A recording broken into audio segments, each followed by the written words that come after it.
আমার প্রিয় ষষ্ঠ শ্রেণীর শিক্ষার্থী বন্ধুরা, তোমাদের সকলকে স্বাগত জানাচ্ছি আমাদের ইউটিউব চ্যানেলে। আশা করছি সকলেই খুব ভালো আছো। তো আজকের পর্বে যে গুরুত্বপূর্ণ বিষয় নিয়ে আলোচনা করব সেটি হচ্ছে ভূগোল থার্ড ইউনিট টেস্ট এক্সামিনেশন বা ফাইনাল এক্সামিনেশন বা তৃতীয় পর্যায়ক্রমিক পরীক্ষা বা থার্ড সামেটিভ এক্সামিনেশনের যে ভূগোলের এমসিকিউ সাজেশন হয়ে থাকে সেই সাজেশন নিয়ে। তো এখানে আমি তোমাদের টোটাল টপ 100 এমসিকিউ দিয়ে দেবো। এর আগের অর্থাৎ পার্ট 1-এ কিন্তু আমি টপ 100 এমসিকিউ দিয়ে দিয়েছি। যদি না দেখে থাকো তো উপর আই বাটন থেকে দেখে নেবে। তাকে আমি হিস্ট্রিও দিয়ে দিয়েছি, ঠিক আছে? সেগুলো তোমরা না দেখে থাকো তাহলে উপর আই বাটন থেকে অবশ্যই দেখে নেবে। তো দেখো, আমি তোমাদের আগের পার্ট 1-এ মধ্যশিক্ষা পশ্চাৎ ধরে মানে তোমাদের পার্ট 7 অবধি কিন্তু দিয়েছিলাম, অর্থাৎ যেখানে কিনা প্রত্যেকটা পার্টে 18খানা করে প্রশ্ন ছিল। তো এই পার্টে আমি তোমাদেরকে আমি দিয়েছি, আমি দেখাচ্ছি। সেট 1 দিয়ে দিয়েছি, সেট 2 দিয়ে দিয়েছি, সেট 3 দিয়ে দিয়েছি, সেট 4, 5 এগুলো সব আমি তোমাদেরকে দিয়ে দিয়েছি, ঠিক আছে? 6 দিয়ে দিয়েছি, 7ও দিয়ে দিয়েছি। তো আজকের ভিডিওতে এই পার্টে আমরা 8 থেকে 14 অবধি যত সেট আছে সমস্ত সেটের প্রশ্নগুলো একবার দেখে নাও। তো দেখো, প্রত্যেকটা সেটে কিন্তু 18টা করে প্রশ্ন আসে। তো যাই হোক, কথা না বলে এবার আমরা মূল ভিডিওর দিকে চলে যাব। দেখো, এখানে প্রথম যেটা বলা হচ্ছে যে কোশ্চেনগুলো একটু দেখে নাও। ফার্স্ট কোশ্চেন হচ্ছে, পৃথিবীর অক্ষতলের সঙ্গে যে কোণ করে হেলে থাকে তা হচ্ছে 66.5 ডিগ্রি। পৃথিবীকে সমান দুটি অংশে ভাগ করে কি? এটা হবে মহাবৃত্ত। পরবর্তী কোশ্চেনগুলো দেখো। পরবর্তী কোশ্চেন, নিরক্ষরেখায় পৃথিবীর আবর্তনের গতিবেগ ঘন্টায় কত? 1650 কিলোমিটার। পৃথিবী নয়, সূর্যই সৌরজগতের কেন্দ্র রয়েছে, প্রমাণ করেন কে? কোপার্নিকাস। বায়ুর আর্দ্রতা মাপার যন্ত্রের নাম কি? এটা হবে হাইগ্রোমিটার। প্রতি 100 মিটার উচ্চতায় বায়ুর তাপমাত্রা কমার হার হচ্ছে কত? 6.5 ডিগ্রি সেলসিয়াস। নিচের বায়ুস্তরের তাপ তার ঠিক উপরে লাগোয়া বায়ুস্তরকে গরম করে, এই প্রক্রিয়ার নাম কি? এটা হবে কি? পরিবহন, ঠিক আছে? বায়ুমণ্ডলের ওজোন স্তরকে ক্ষয় করে কে? সিএফসি। তার পরবর্তী কোশ্চেন দেখো, একটি প্রচলিত শক্তির উদাহরণ হচ্ছে কি? বায়ু বিদ্যুৎ। গাড়ির হর্ন বাজার শব্দের তীব্রতা হচ্ছে কত? 80 ডেসিবেল। ভারতে অবস্থিত হিমালয় পর্বতের সর্বোচ্চ শৃঙ্গ হচ্ছে কি? কাঞ্চনজঙ্ঘা। যে নদীর তীরে গুয়াহাটি শহর অবস্থিত সেটা হচ্ছে কি? ব্রহ্মপুত্র। যে নদীটি খাম্বাত উপসাগরে পড়েছে তা হচ্ছে কি? নর্মদা। তার পরবর্তী কোশ্চেন দেখো। তার পরবর্তী কোশ্চেন হচ্ছে, কেরল উপকূলের অপর নাম কি? এটা হবে মালাবার। তার পরবর্তী কোশ্চেন, ভারতের যে রাজ্যের প্রধান ফসল হচ্ছে কি? গম, এটা হবে কি? উত্তরপ্রদেশ। তারপরে যে ফসলের চাষ কালো মাটিতে ভালো হয় তা হবে কি?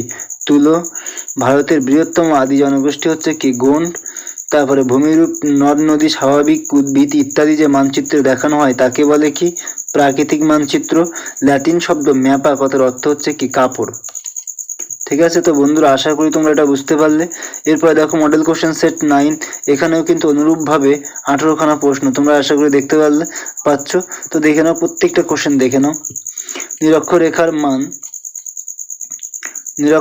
মান এটা কত ডিগ্রি হবে? 0 ডিগ্রি। আন্তর্জাতিক তারিখরেখার মান কত? 180 ডিগ্রি। দ্রাঘিমা রেখাগুলি প্রত্যেকটি হচ্ছে অর্ধবৃত্ত। পৃথিবীর সর্বাধিক আবর্তন বেগ দেখা যায় কোথায়? এটা হবে নিরক্ষরেখায়। অ্যালবেডোর হার প্রায় কত? 35%। আংশিক মেঘলা আকাশের মেঘাচ্ছন্নতা 25%। শিবালিক পর্বতের গড় উচ্চতা এটা হয়ে যাবে কত? 1500 মিটারের বেশি। ব্রহ্মপুত্র নদের দৈর্ঘ্য প্রায় 2900 কিমি। লাদাখের রাজধানীর নাম কি? লে। তারপরে হচ্ছে, ভারতের পার্বত্য অঞ্চলের উষ্ণতা কম হয় কারণ প্রতি 1000 মিটার উচ্চতায় তাপমাত্রা হ্রাসের হার কত? 6.5 ডিগ্রি সেলসিয়াস। পরবর্তী কোশ্চেনগুলো বন্ধুরা দেখে নাও। তোমরা এগুলো কিন্তু খুব ভালো করে প্র্যাকটিস করবে, এর বাইরে কিন্তু কোশ্চেন হয় না। যেহেতু 14খানা সেট আছে, তার সাথে আবার পশ্চাৎ নমুনা প্রশ্ন 15খানা সেট। যাই হোক, দেখো তোমরা এগুলো খুব সুন্দর করে প্র্যাকটিস করো, সব কোশ্চেনেই কমন পাবে, একটা কোশ্চেন বাইরে যাবে না। ভারতের প্রধান কফি উৎপাদক রাজ্য হচ্ছে কি? কর্ণাটক। মিলেট একটি খাদ্য ফসল, এটা হয়ে যাবে কি? খাদ্য ফসল। ভারতের বৃহত্তম আদিবাসী গোষ্ঠী হলো কি? গোন্ড। প্রথম মানচিত্র বই প্রকাশ করেন ভূগোলবিদ টলেমি। মানচিত্র অঙ্কন বিদ্যাকে বলা হয় কার্টোগ্রাফি। ওজোন স্তর ক্ষয়কারী প্রধান গ্যাসটি হচ্ছে কি? সিএফসি। একটি গ্রিনহাউস উপাদান হচ্ছে কি? জলীয় বাষ্প। উচ্চস্বরে গান বাজনার শব্দমাত্রা হলো কি? 90 ডেসিবেল। ঠিক আছে? তো বন্ধুরা, এইবার আমরা মুভ করব কিন্তু মডেল কোশ্চেন সেট 10-এ। এই মডেল কোশ্চেন সেট 10-এ অনুরূপভাবে কিন্তু 18খানা প্রশ্ন আসে। তো তোমরা ফার্স্ট প্রশ্ন দেখে নাও। পৃথিবীর কক্ষতলের সঙ্গে ড্যাশ কোণে হেলে আসে, এটা হবে 67.5 অর্থাৎ 66 ডিগ্রি 30 মিনিট।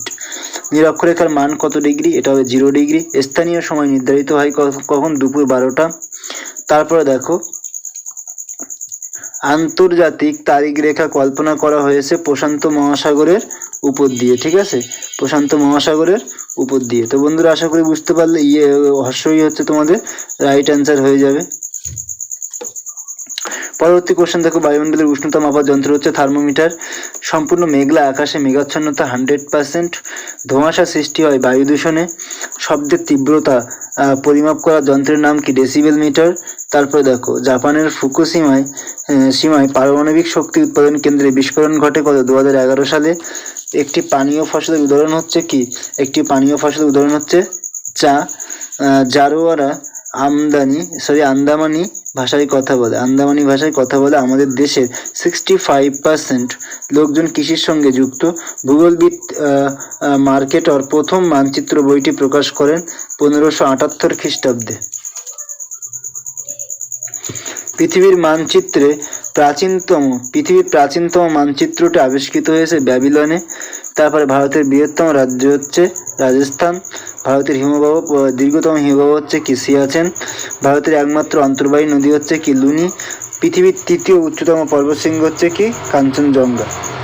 এর পরবর্তী কোশ্চেন দেখে নাও। পরবর্তী মডেল কোশ্চেন সেট হচ্ছে কি 11। মডেল কোশ্চেন সেট 11-এ বলা হচ্ছে মূল মধ্যরেখাটি যে শহরের উপর দিয়ে বিস্তৃত তা হলো কি? এটা হয়ে যাবে লন্ডন। কুমেরু বৃত্তের মান এটা কত ডিগ্রি? 66.5 ডিগ্রি দক্ষিণ। 51% তাপ রাতের বেলায় বিকিরিত হয়ে মহাশূন্যে ফিরে যায়, তাকে বলে কি? পার্থিব বিকিরণ। পৃথিবীর আবর্তনের বেগ বেশি কোথায়? এটা হবে নিরক্ষরেখায়। এক প্রকার অর্ধক্ষেপণ হলো কি? বৃষ্টিপাত। বায়ু দূষণে সহায়ক নয় কি? Sodium nitrate. গ্রিনহাউস গ্যাসগুলির মধ্যে সর্বাপেক্ষা গুরুত্বপূর্ণ হচ্ছে কি? CO2। বজ্রপাতের শব্দের তীব্রতা হচ্ছে কত? 110 ডেসিবেল। পরবর্তী কোশ্চেন দেখো, শব্দ দূষণ কমাতে সহায়ক নয় কি? হাটবাজার।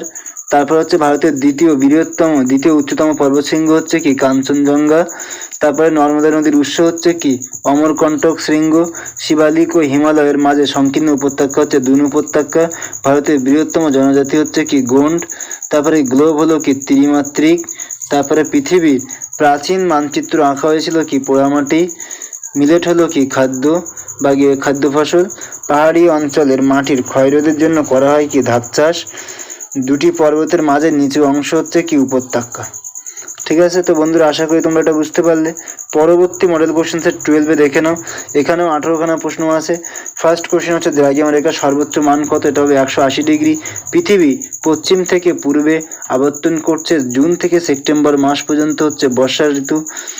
বায়ুর দিক মাপার যন্ত্র হচ্ছে বাত পতাকা। সূর্যের 7 রঙের মধ্যে হলুদ রঙটি সবচেয়ে বেশি করে আকাশ জুড়ে বিস্তৃত হয়। 30 থেকে 35 বছরের আবহাওয়ার গড় অবস্থানকে বলা হয় জলবায়ু বলে। ভারতের বৃহত্তম রাজ্য হচ্ছে কি? রাজস্থান। গ্রামাঞ্চলের তুলনায় শহরাঞ্চলে শব্দ দূষণের প্রভাব বেশি। ভারতের দীর্ঘতম হিমবাহের নাম কি? এটা হবে সিয়াচেন। ভারতের কৃষিকাজের সঙ্গে যুক্ত মানুষের সংখ্যা হচ্ছে কি? 65%। তুলো একটি তন্তু ফসল। বন কেটে পুড়িয়ে চাষ করার পদ্ধতির নাম হচ্ছে কি? জুম চাষ। শব্দের তীব্রতা পরিমাপক একক হলো কি? ডেসিবেল। ভারতের বৃহত্তম আদিবাসী গোষ্ঠী হচ্ছে কি? গোন্ড। জারোয়ারা বসবাস করে আন্দামানে। তারপরে হচ্ছে মানচিত্রে কৃষিজমির রং বোঝাতে ব্যবহৃত হয় কি? হলুদ। তারপরে পরিবেশ দূষণ কম হবে সৌরশক্তি ব্যবহার করলে। নেক্সট কোশ্চেন দেখে নাও বন্ধুরা। পরবর্তী কোশ্চেন হচ্ছে ডাল একটি দানাশস্য ফসল। ঠিক আছে, এর পরবর্তী যে কোশ্চেন সেট সেটা হচ্ছে মডেল কোশ্চেন সেট 13। এখানেও অনুরূপভাবে কিন্তু 18খানা প্রশ্ন আছে। ঠিক আছে, তো তোমরা পরপর কোশ্চেনগুলো সব দেখে নাও। আকাশগঙ্গা হচ্ছে কি? ছায়াপথ। পৃথিবীর মোট অক্ষরেখার সংখ্যা হচ্ছে কি? 179টি। ভারতের একটি কৃত্রিম উপগ্রহ হলো কি? INS এটি। পৃথিবীর সর্বনিম্ন স্থান হচ্ছে কি? মারিয়ানা খাত। পৃথিবীর আবর্তনের বেগ সবচেয়ে কম কোথায়? মেরু অঞ্চলে।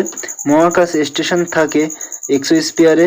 দক্ষিণ আমেরিকা মহাদেশে গেলে দেখতে পাও কি? এটা হবে আমাজন নদী।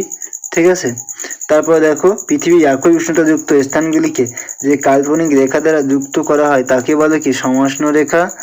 তারপরে তোমার বাড়িতে যে শক্তিটি ব্যবহার করলে পরিবেশ দূষণ কম হবে তা হবে কি? সৌরশক্তি। শব্দের তীব্রতা পরিমাপ করার যন্ত্রের নাম কি? Decibel metre. নেক্সট কোশ্চেনগুলো বন্ধুরা দেখো। নেক্সট কোশ্চেন কি বলা হচ্ছে? শিবালিক ও হিমালয় শিবালিক ও হিমাচল হিমালয়ের মাঝের অংশের সংকীর্ণ উপত্যকাকে বলে কি? দুন। গোদাবরীর নদীর উৎস হচ্ছে কি? ত্রিম্বক উচ্চভূমি। দীঘার জলবায়ু হচ্ছে সমভাবাপন্ন। তার পরবর্তী কোশ্চেন দেখো, কালো মাটি তৈরি হয় কি? ব্যাসল্ট শিলা। তার পরবর্তী কোশ্চেন, দেবদারু উদ্ভিদ দেখা যায় নাতিশীতোষ্ণ অঞ্চলে। একটি তন্তুজাতীয় ফসল হলো কি? তুলো। তারপর দেখো, পশ্চিমবঙ্গ, হিমাচল প্রদেশ না ঝাড়খণ্ড রাজ্যে সাঁওতাল সম্প্রদায় দেখা যায় না। এটা হবে হিমাচল প্রদেশে সাঁওতাল সম্প্রদায় দেখা যায় না। তোমার বাড়ির অবস্থান সহজেই বুঝতে পারবে কি দেখে? মানচিত্র দেখে। ঠিক আছে, তো বন্ধুরা এই ছিল তোমাদের কিন্তু পার্ট 2 এর টপ 100 এমসিকিউ। তোমরা যদি এমসিকিউগুলো করে যাও, আমি আশা করব তোমরা কিন্তু এখান থেকে সমস্ত এমসিকিউ কমন পেয়ে যাবে।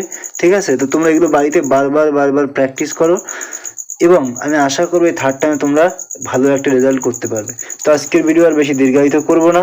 যদি ভিডিওটি ভালো লাগে অবশ্যই একটা লাইক করবে, কমেন্ট করবে, শেয়ার করে দিও বন্ধুদের সাথে। আর যদি তুমি আমার চ্যানেলে নতুন হয়ে থাকো তাহলে অবশ্যই চ্যানেলটিকে সাবস্ক্রাইব করে দিও। ঠিক আছে, তো আজকে ভিডিও বেশি দীর্ঘায়িত করছি না। সকলকে আরও একবার অনেক ধন্যবাদ জানিয়ে আজকে ভিডিও এখানেই শেষ করছি। দেখা হচ্ছে পরবর্তী একটা ভিডিওতে। ততক্ষণ সবাই খুব ভালো থাকবে।